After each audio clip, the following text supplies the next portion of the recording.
I'll start. Today we will see module 3. It's by mistake it is mentioned. But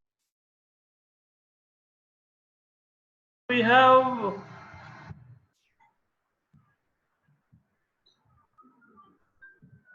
module 3 is about convective heat transfer. Am I audible to you? Yes, sir. Sorry? Can you hear me?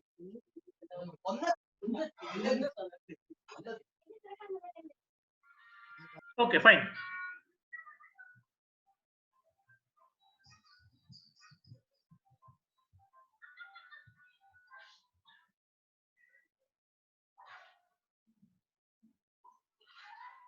Right. So module 3 has two parts. First one is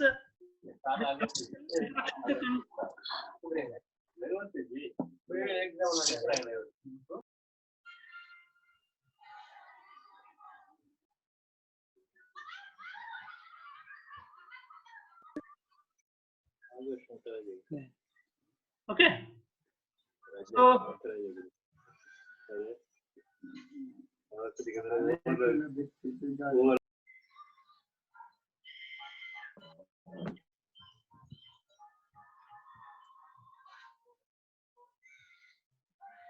So this module 3 has deals with convective heat transfer. The topics included here are force convection, boundary layer theory for laminar flow, boundary layer theory assumptions, integral analytical equation, and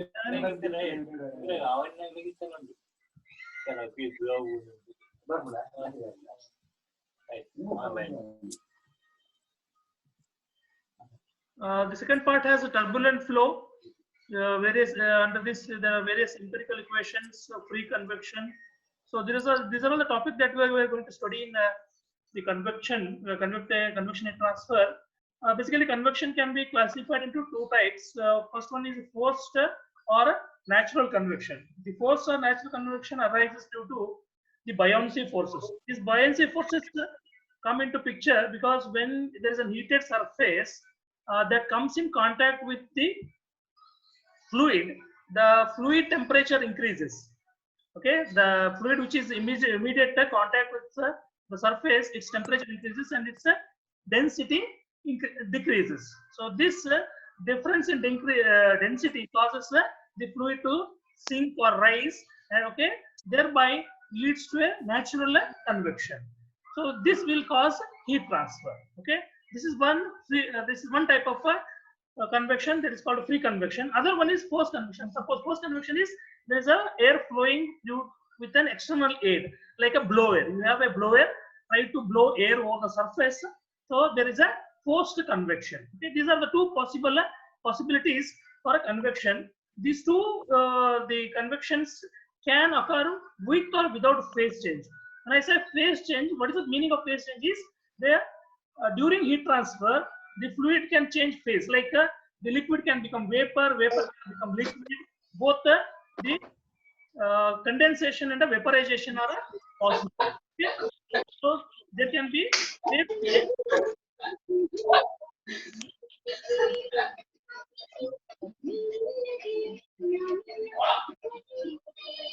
convection. So to analyze convection, let's consider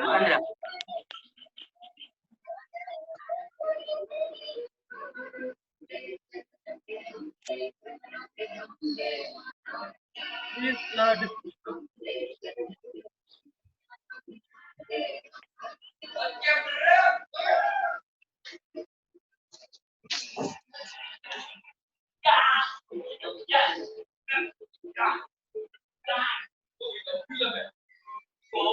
G1 remove the disturbance.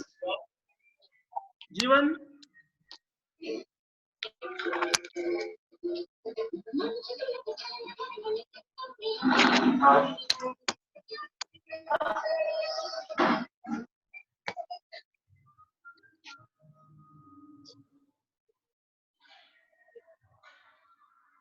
G1. Okay, fine.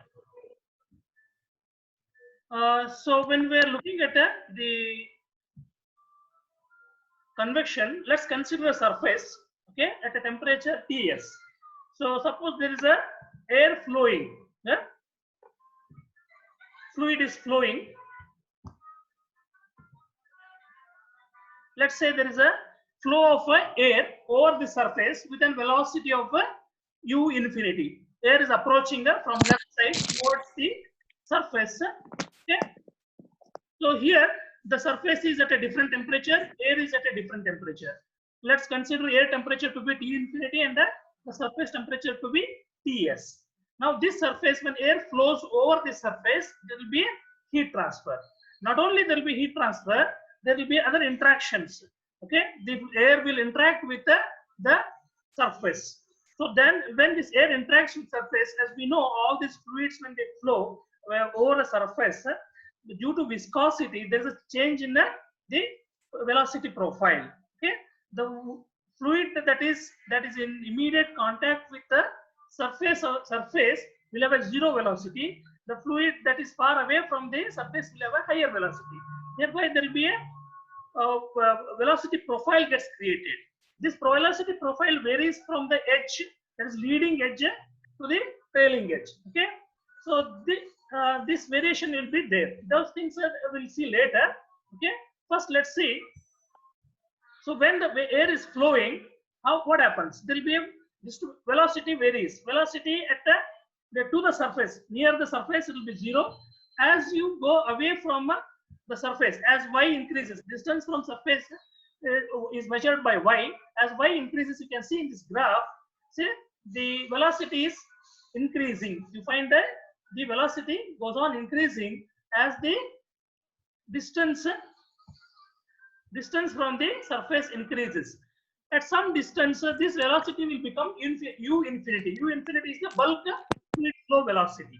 Okay, so when this fluid is flowing over the surface, there will be heat transfer. That heat transfer is called Q. Okay, so along with the change in velocity, there will also be the temperature of the fluid which is flowing over the surface. Its temperature will also change. You can see in this graph, another graph, the temperature of the fluid in the vicinity of surface will vary. So at the fluid which is in immediate contact with the surface, the temperature will be very high. So that temperature will be Ts. Okay, that will be equal to the surface temperature. As you move away, as the distance from surface increases, y increases, the temperature goes on decreasing. At some distance, this temperature will become T infinity, that is the bulk of fluid temperature. So this is the physics of the problem. This is how the phenomena occurs. Okay, there's a fluid which is flowing over the surface. Surface is at a different temperature compared to the fluid temperature. Due to this temperature difference, there will be a heat transfer between fluid and the surface. Okay, this has to be studied. This has to be analyzed. How to analyze this? To analyze this, what we do is, what we are looking at is heat transfer between surface and the fluid. So that heat transfer between heat, let's say if it is heat flux, that is the rate of heat transfer, that is energy transfer per unit time per unit area. If I take per unit area, that's called the heat flux. If I take heat flux Q double prime is equal to H. We define a term called heat transfer coefficient. For a convective heat transfer study, a term is used that is called a heat transfer coefficient, H, into the temperature difference. What is the temperature difference here? The temperature of the surface minus the temperature of the fluid, T infinity. Ts is the surface temperature. Now let's see this, whatever the heat flux that is going into the fluid, right? Heat flux that is entering the fluid must be equal to heat that is transferred through conduction from surface, right?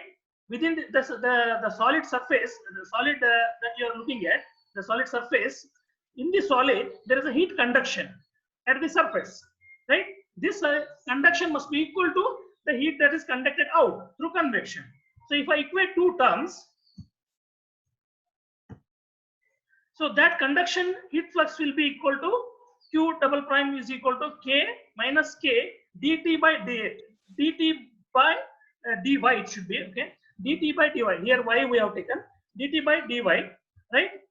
So if I equate these two, if I equate these two, then what I will get the equation for a heat transfer coefficient, that is temperature gradient. This is temperature gradient, dt by dx, or it can be dt by dy. That is basically temperature gradient in this solid, right? Then should be is equal to, okay, temperature gradient H is equal to K, thermal conductivity of the solid material, multiplied by temperature gradient in the solid at the surface, divided by the temperature difference between the surface and the fluid. Okay, this gives you the heat transfer coefficient. This heat transfer coefficient so depends on so many factors. You can see in this is a local factor. Actually, it varies with the location. So it depends on the local temperature gradient. It depends on the local temperature difference. It depends on the thermal conductivity of the materials. It depends on all these parameters. So therefore, this heat flux is dependent on many factors. But normally, in many calculations, we take average of it. Actually, it's a spatial distribution. It varies with the space. On the surface, it varies from a place to place. But now, usually in many calculations, we take average value of a H. Those things we'll see later. So basically, to summarize, what is the analysis of convection? What is the what is the objective of the convective heat transfer analysis? The main purpose of the convective heat transfer analysis is to determine the flow field.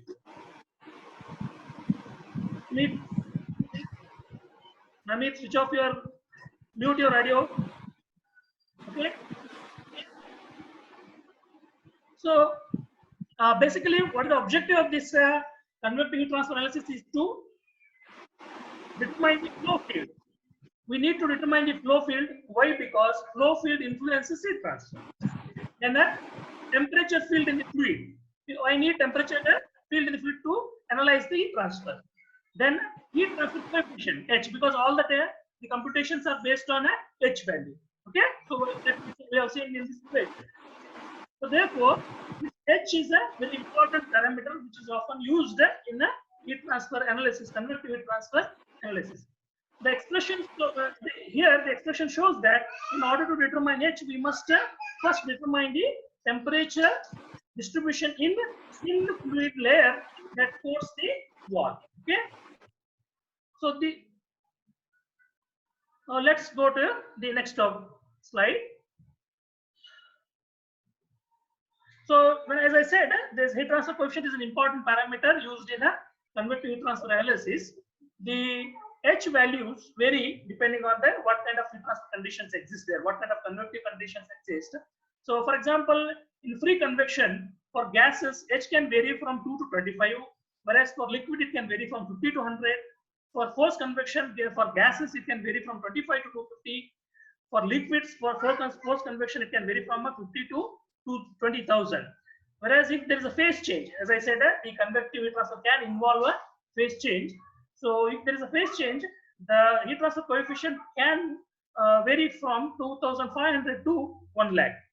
Okay, so this is the order of this is how the heat transfer coefficient varies. Now let's look at the flow over the surface once again. So as I said, when the fluid is flowing over the surface, now see here, fluid is flowing from left to right. So that when fluid comes in contact with the edge of the surface, can you see here this edge, leading edge? This is called a leading edge. So here, when this fluid comes in contact with the surface leading edge, it disturbs the flow of the fluid because due to the viscosity. The fluid that is in immediate contact with the surface will have zero velocity. The fluid away from that will be having a higher velocity. But this profile will not be same. It varies from leading edge to trailing edge. There is a flow boundary develops. This boundary is called a boundary layer because here the flow velocity is varying.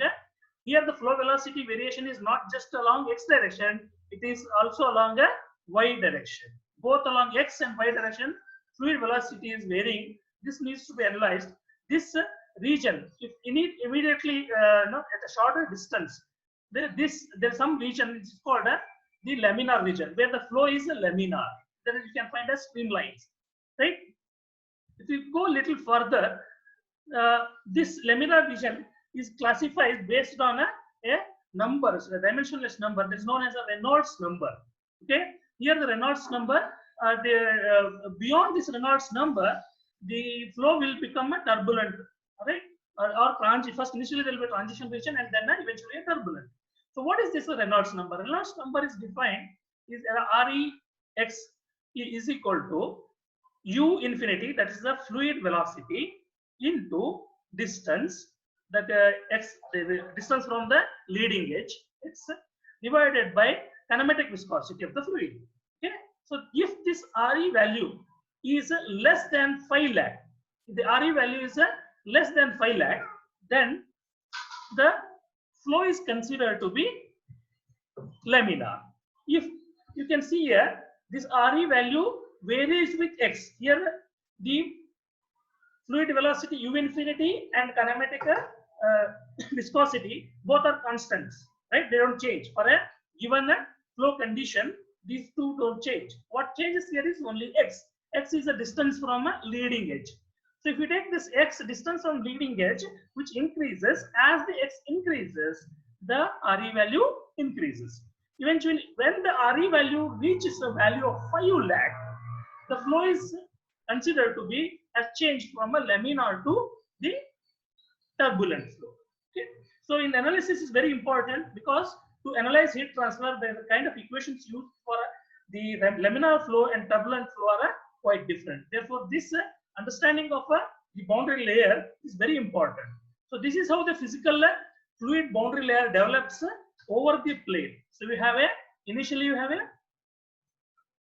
laminar region, okay, then there is a transition region, okay, here flow. So here what happens, there is your streamline flow, there here like that you have a circular flow in the liquid. So turbulence sets in, so flow is not a streamline. Okay, so this is called transition region. But analysis purpose, although the transition gradually happens from a laminar to turbulent, for our analysis we assume that the flow changes suddenly from a laminar to turbulent at a Re value of 500. That is for analytical purpose. That is for calculation purpose. Okay. So in turbulent region, once again we have to analyze the flow field and the temperature fields. Again in the turbulent region, what happens? You have a variation in the velocity and a variation in the temperature. So here there is a sub-laminar layer. There is a rapid change in the velocity profile, okay, within the small region. Then there is a gradual change in velocity later. This is what we find in a boundary layer. Understanding of this boundary layer is very essential. One needs to go through. This is the physics of the problem. This is how the flow appears in over the surface. Okay, this is the interaction between fluid and the surface. Okay, if you have any questions, please ask. Any questions? Yeah.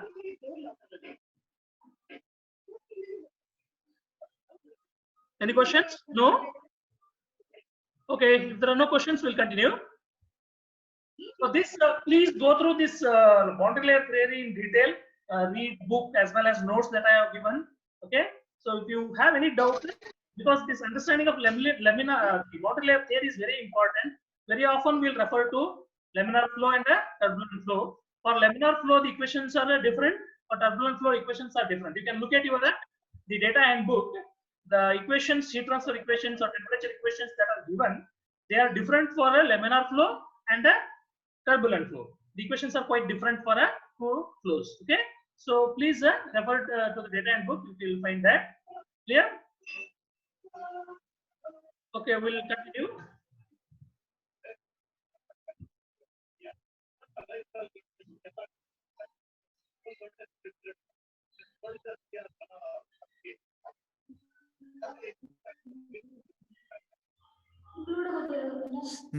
Okay.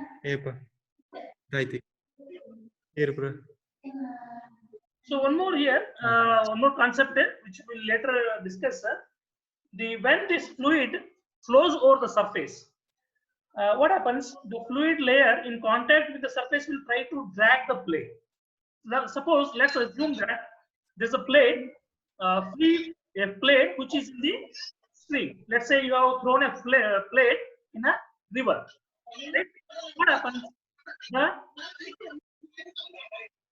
Chetan, please mute your thing. Chetan. So there'll be a, due to this flow, the fluid will drag the plate along via friction, exerting a friction force on it. The shear stress at the wall may be expressed in terms of a friction coefficient CF. Shear stress is equal to tau S is equal to CF into rho U infinity divided by 2. Okay, the CF is the friction coefficient, rho is the density, U infinity is the bulk fluid velocity. Okay, this equation is also available in data handbook. You can just check it. Okay, this will come to the we'll discuss more about the friction coefficient later. So how these convective flows are studied? To begin with, convective flows are extremely diverse. Okay, several parameters are involved in the convective flow. The parameters are like fluid properties, geometry, nature of the flow, phases. Okay, and there are many. So all this there are a large number of parameters that influence the flow. So in turn, this flow influences the temperature and the heat transfer. Okay, the flow influences temperature and the heat transfer. Therefore, there are a lot of parameters which influence the convective heat transfer. Therefore, it becomes very complicated. There's a reason the convective heat transfer studies are very complicated. They are not they cannot be easily solved the way we had in the conduction. No? We had a conduction, generalized heat conduction equation. It was, of course, that itself is a very difficult equation to solve. But when compared to, yes, Chetan.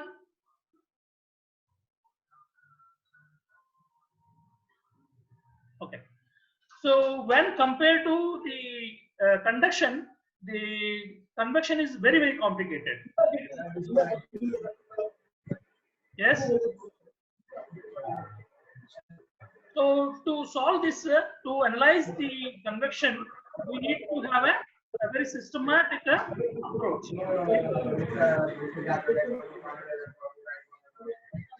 One way of doing it is classify the convection types into certain based on parameters. Please mute your audio. It's a lot of disturbance. All of you mute your audio.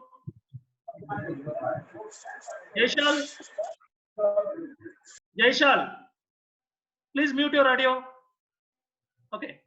So to study the heat transfer, convective heat transfer, we need to the heat transfer are classified into certain categories based on certain parameters. So what are these parameters? So we identify the parameters governing the flow and group them into meaningful non-dimensional numbers. A lot of non-dimensional numbers we are going to make use in this convective heat transfer studies. Some of the non-dimensional numbers that you have come across already are, one is Biot number, okay, other one is Fourier number, which you have studied already in conduction, right? Similar to those, there are many non-dimensional numbers that we are going to use in this. We are going to discuss. We are going to define them and use them for convective heat transfer studies. Okay. So we need to understand the physics behind each phenomena. Okay. So as I said, there are extremely diverse flow conditions are there. We have to classify these flows. Okay. Then try to understand the flow. Then try to analyze for heat transfer. All these things we have to do. So what we do? Why we have to do this? Because there are a lot of flow conditions. Why there are a lot of flow conditions? Because there are many parameters which influence the flow. Since many parameters influence the flow, therefore many parameters influence the heat transfer also. So therefore the study is very complicated. When study becomes very complex, what we do, we try to group them, classify, so that our job is easy. So how this classification is done, grouping is done is based on dimensionless numbers. Okay.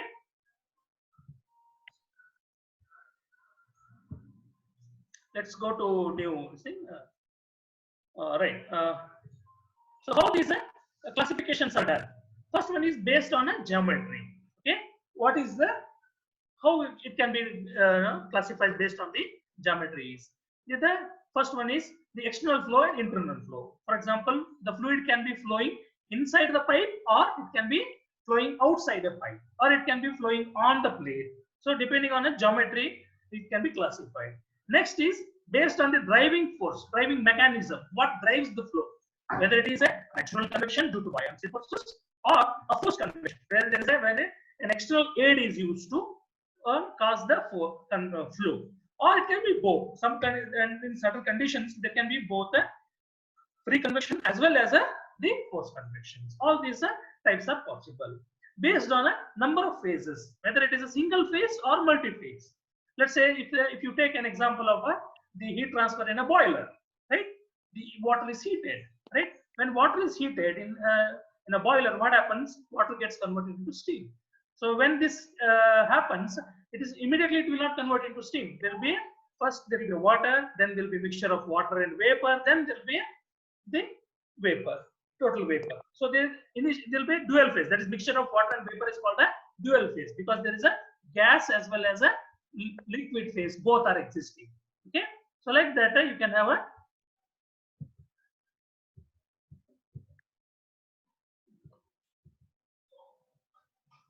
like that. It can be single phase or a dual phase flow. Next, how to solve the convection problem? So to solve the convection problem, we have to solve this heat transfer and the mass transfer. Both has to be solved. Okay. So recollect that in the conduction problem, while solving the conduction, we looked at an element and solved it for the energy conservation. There is energy entering and energy leaving, right? So similarly, in heat convection also, we have to solve this for you have to solve a governing equation with a boundary condition. What this governing equation includes is the governing equation includes the conservation of mass here, because mass is flowing, not just energy. Whenever there is a flow, that means molecules, atoms are flowing. That there is a mass transfer is happening. Okay, so therefore you have to solve it for a conservation of mass. You have to solve it for a conservation of momentum. Then you have to solve it for conservation of energy. So you can imagine the complexity of the problem. See, in the conduction problem that we solved, just try to recollect the generalized heat conduction equation. There it was only the problem, it was solved for conservation of energy. When you solve it for only for conservation of energy, we had so many complications. But here it is you have to solve conservation of mass, conservation of momentum, and conservation of energy. All these you have to solve, and they are interlinked. They are coupled.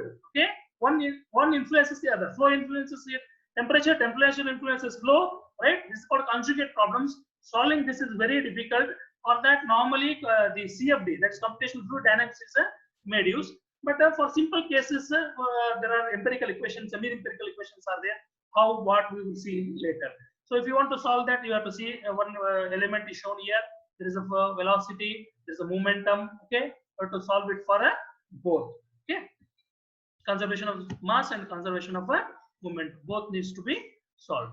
So then there is an energy transfer. Okay, when the heat is flowing, okay, there is a heat convected, heat conducted. All these things you have to look into, take into, and you get a set of equations that you need to solve, but which is very difficult. Therefore, we resort to a dimensionless analysis. We use dimensionless numbers. What are those? Some of the dimensionless numbers used here are Nusselt number. What is Nusselt number?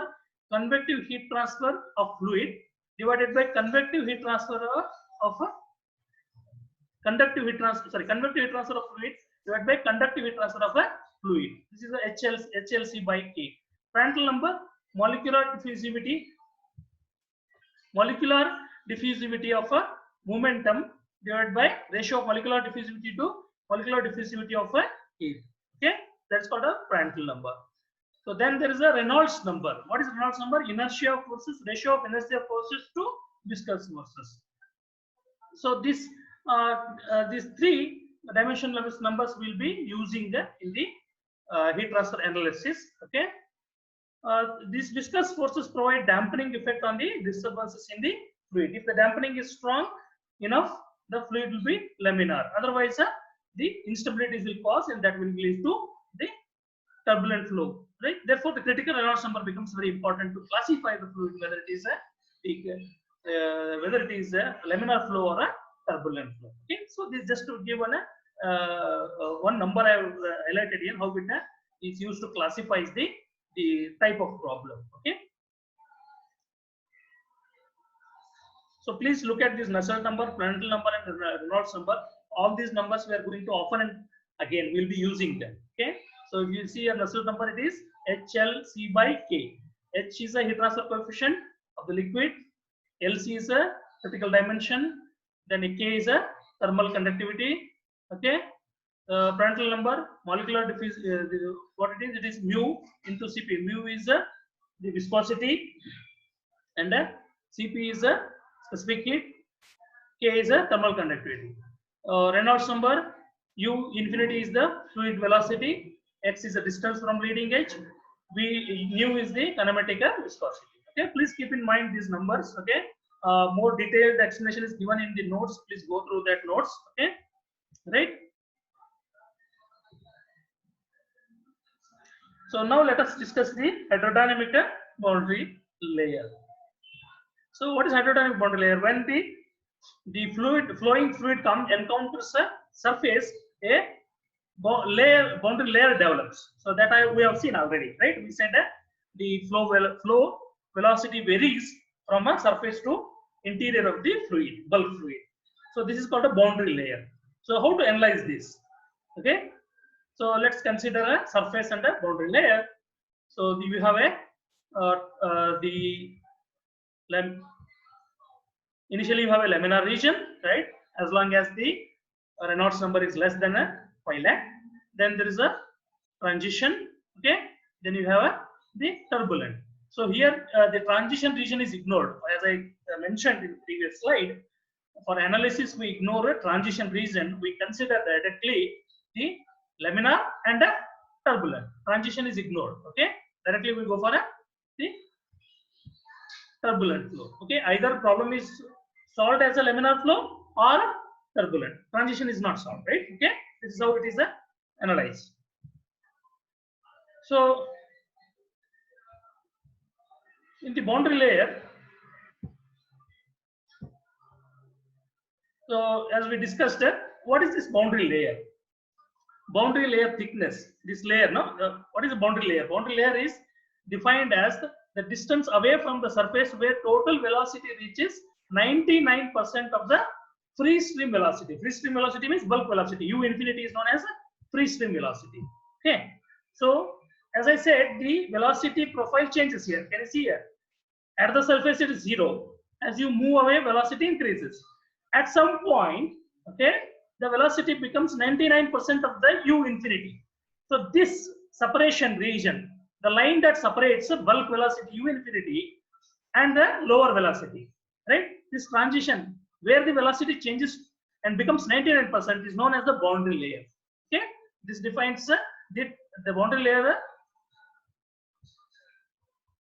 The significance of boundary layer is where the velocity becomes 99% of the free stream velocity. Okay, so that is how you define boundary layer is y is equal to delta when U is equal to 0.99% of the U infinity. So this is easy to understand, but it is arbitrary. This definition is arbitrary. Why it is 99%? Why not 100? Right? You can ask why 99 only? It can be 95%, 90%. Why not 100? Right? This is mathematical. This thing. It's just for convenience, it is defined. Okay, for calculation purposes and all. But so what this boundary layer is, once again, is very thin. Okay, this boundary layer is very thin. So this is of the order of this. If you take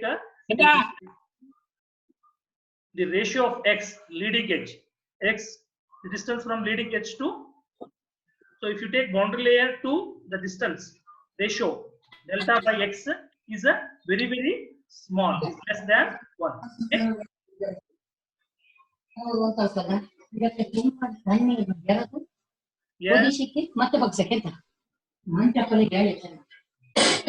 Battery boy. in and out. Okay, right? ಬೇಸಿಗೆ ಅಂತ ಬರೋದಕ್ಕೆ hot water ತುಂಬಾ ಬೇಸಿಗೆ ಮಾಡಿದ್ದಾರೆ. So this is how boundary layer is classified. ಹಾಗೆ ಮಾಡಿದ್ದು. So let's ಅದು ಒಳ್ಳೆ ಬೇಸಿಗೆ ಅದಕ್ಕೆ ಹಂಗೆ. please mute your saying. Who is this point? Disturbance. Okay. So the way there is a similar to hydrodynamic boundary layer, there will be thermal boundary, as we discussed in the previous slides, that the temperature profile of the fluid also varies from surface. Right? Temperature varies from surface to inside.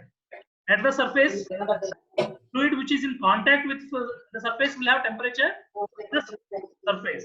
If you move away, the temperature will vary, increase or decrease. So therefore, you get a thermal boundary layer. You get a thermal boundary layer on the surface. Similar to hydrodynamic boundary layer, we have a thermal boundary layer. So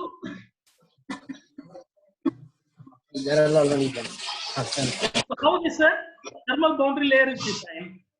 The thermal boundary layer is a region of fluid near the surface where fluid temperature are directly influenced by heating or cooling from the surface. Right? So here what happens? Temperature varies. Right? The temperature varies. The temperature varies from as the distance varies from 0 to delta T. The temperature varies from the temperature difference here actually 0 to T delta T. Okay, this varies. The two boundary so these two boundary layers, that is a hydrodynamic boundary layer and a thermal boundary layer, may be expected to have a similar characteristic but do not normally coincide. Their nature of a boundary layer may be same, but they don't exactly coincide. Right? Delta T will not be equal to delta. Right? Delta is the thickness of hydrodynamic boundary layer. Delta T is the thickness of a thermal boundary layer. This and this may not be equal. Maybe, may not be. Right? Not necessary. Okay? May not coincide. Suppose if you have liquid metals, right? Suppose a liquid metal is flowing over the surface, tends to conduct heat from the wall easily. Right? Liquid metals are very conducting. Liquid metals are conducting materials. You know that, right? So easily, the temperature changes are observed well outside the hydrodynamic boundary layer.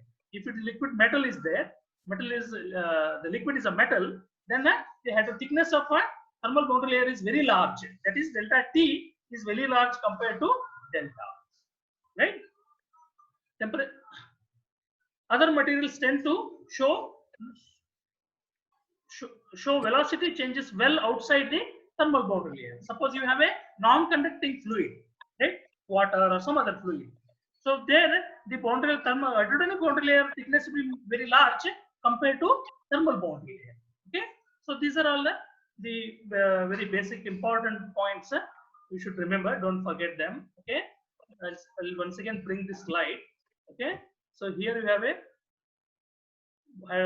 hydrodynamic boundary layer. Similar to this, you will get a thermal boundary layer. Okay, so if you have any questions, anyone has question?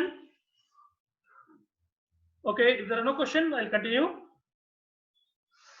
As I said, flow results in two boundary layers. One is the hydrodynamic boundary layer, other one is a thermal boundary layer. So this Prandtl number is used to classify the relation between the hydrodynamic boundary layer and the thermal boundary layer. So if you see here, if the Prandtl number is very, very large, it is more than 1, right? If it is more than 1, then this happens for oils. So in case of oils, thermal boundary layer will be smaller, right? If you see here, compared to the hydrodynamic boundary layer, right? Delta will be large compared to delta T, right? For fluids like air, gases, for fluids like air and gases, Prandtl number is in the order of 1. It varies from 0.7 to 0.9 for air. So if it is 0.9 and it is equal to 1, in that case, the hydrodynamic boundary layer and the thermal boundary both will coincide. Okay, you can see here, right? Suppose if it liquid metals, where Prandtl number is very large, right? Prandtl number is very large, it is more than 1. Then what happens? You get the heterodynamic boundary layer, which is smaller compared to the thermal boundary layer, right? So the Prandtl number classifies or gives a relation between the heterodynamic boundary layer and the thermal boundary layer. It depends on the kind, the type of a fluid that is flowing. Okay, depending on whether the fluid is a conducting one, very good conductor or a bad conductor, depending on that, the moderate conductor, depending on that, the boundary, the thermal boundary layer and the heterodynamic boundary layer thickness will vary, and how they are related. These sketches are shown here. Okay, so if you have any doubt, you can ask. Okay, any doubt? Okay, if there are no doubt, we'll continue. I think we have come to a very I think we are exceeding time. I think time given is only 40 minutes. So we'll conclude with this. Today we'll stop here. So what we saw, I'll just summarize. Okay, we started with the what is there in the module. Okay, what are the topics in module? Started with convection. Yes, convection, and then the physics of convection, right? Boundary layer, right? The thermal boundary layer. All these things we have discussed. Please go through this. Refer to data handbook, right? Many of these.